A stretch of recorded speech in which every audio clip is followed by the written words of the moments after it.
ini kira-kira apa yang Bapak Ibu gunakan sebagai panduan dalam merencanakan perjalanan belajar mobil? Ada yang bisa mewakili teman-teman sebagai pendidik selama ini perjalanan belajar murid? Ya, seperti apa yang saya katakan tadi di pembukaan, apa kira-kira? Ada yang bisa mewakili teman-teman? Pak Fajar bisa?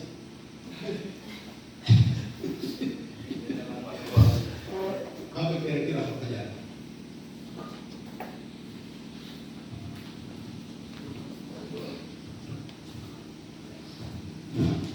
Bismillahirrahmanirrahim. Assalamualaikum warahmatullahi wabarakatuh. Pertama-tama terima kasih atas kesempatan yang diberikan kepada saya. Yang pertama-tama yang saya jadikan acuan atau panduan dalam merumuskan sebuah pembelajaran, yang pertama yaitu kurikulum itu sendiri, kurikulum apa yang digunakan. Kemudian saya mencari bahan lain yang bisa mendukung saya, misalnya di internet atau di tangan di atas gini. Dua. Ya. Bisa? Bisa. Saya tambah lagi.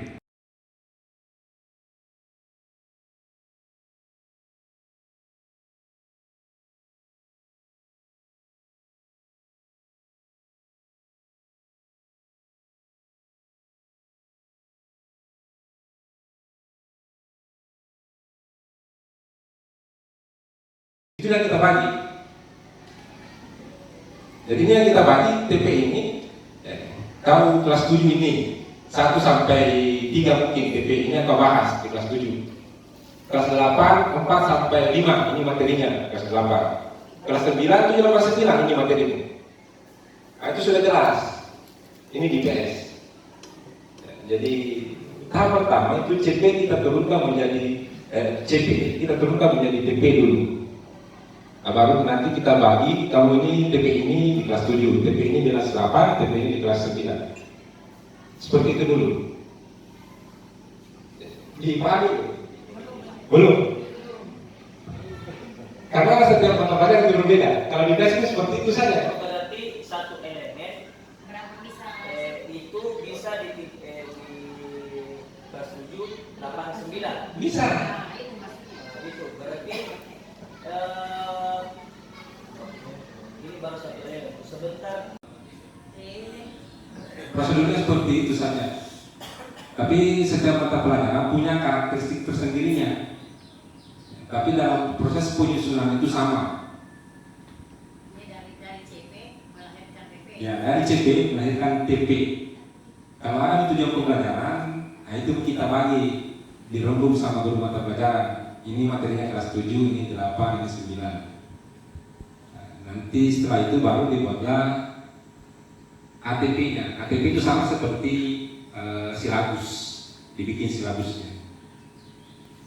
Ya, kalau bahasa sekarang ya, di kurikulum mereka itu ATP, alur tujuan pembelajaran. Ada lagi pertanyaan?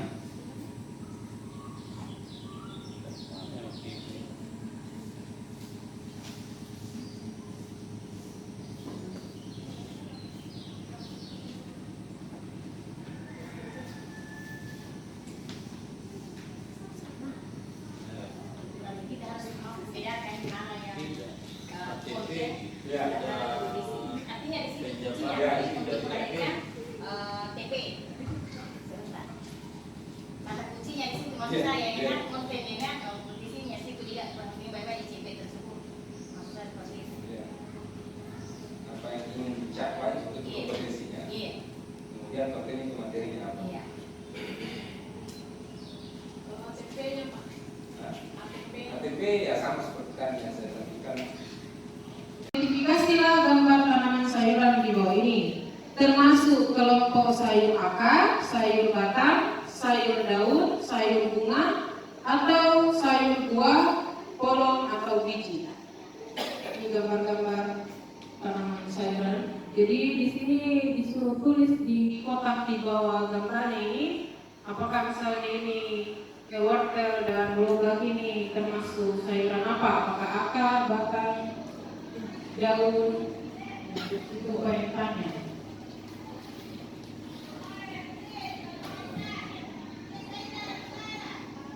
Ya, kemudian di bagian B ini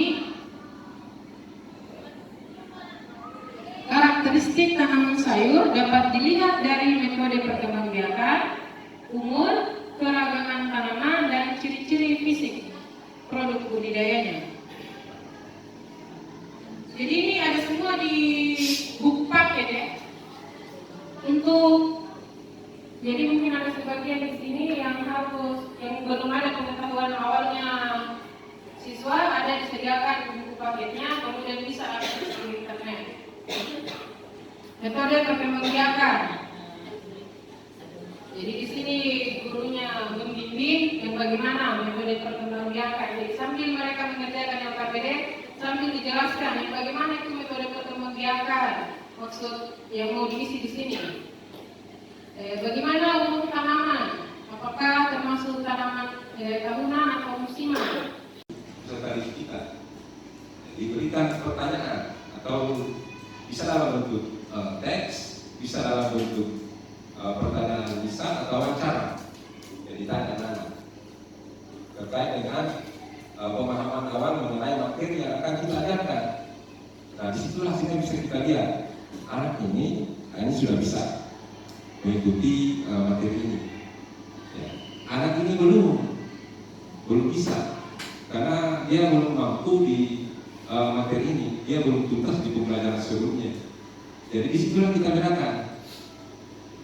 Itulah yang tidak diferensiasi itu. Kemudian bukan hanya di situ, kita juga harus mengetahui gaya belajar anak, minat belajar anak.